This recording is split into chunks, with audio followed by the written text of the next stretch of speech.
Punisher's creator is trying to reappropriate its iconic skull logo. Jerry Conway, co-creator of the popular Marvel anti-hero The Punisher, says he's been disappointed by the appropriation of the character's skull logo by law enforcement and the military. He's now working with artists to create t-shirts that not only feature the skull logo, but also the words Black Lives Matter. The Punisher, aka Frank Castle, was a decorated Marine and veteran of the Vietnam War, according to one of the character's origin stories.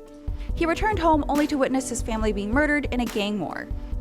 Castle's Punisher persona was thus born, and he waged a one-man war against crime ever since, using very illegal tactics such as murder, torture, and extortion. The character has become somewhat of an icon for some law enforcement and military service people. While the Punisher's hardline stance on crime may attract some looking to draw similarities to the vigilante and real-world law enforcement, Conway doesn't see it that way.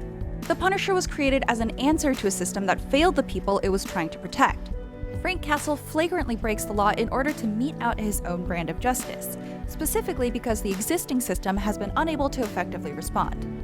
He's usually written as a serial murderer who murders other murderers just because he doesn't trust the law to bring those killers to justice. The themes of violent justice and vigilantism has taken on new meaning today, with anti-police protests happening not just in the United States, but all over the world.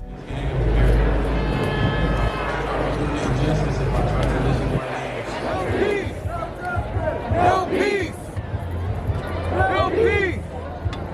No peace!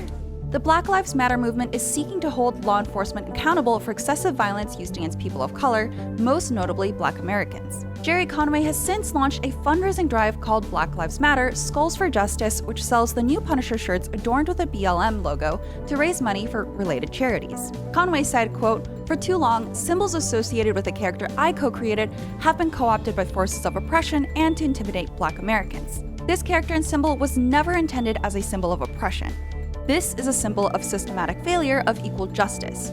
It's time to claim the symbol for the cause of equal justice and Black Lives Matter." It's a staple of the series that the Punisher himself even recognizes that he's a product of systematic failure, and that he shouldn't be looked up to as any sort of role model. In an issue of last year's The Punisher Volume 13, Castle runs into a couple of cops who are eager to show him the skull decal on their cruiser. Castle removes the decal and threatens them for using them.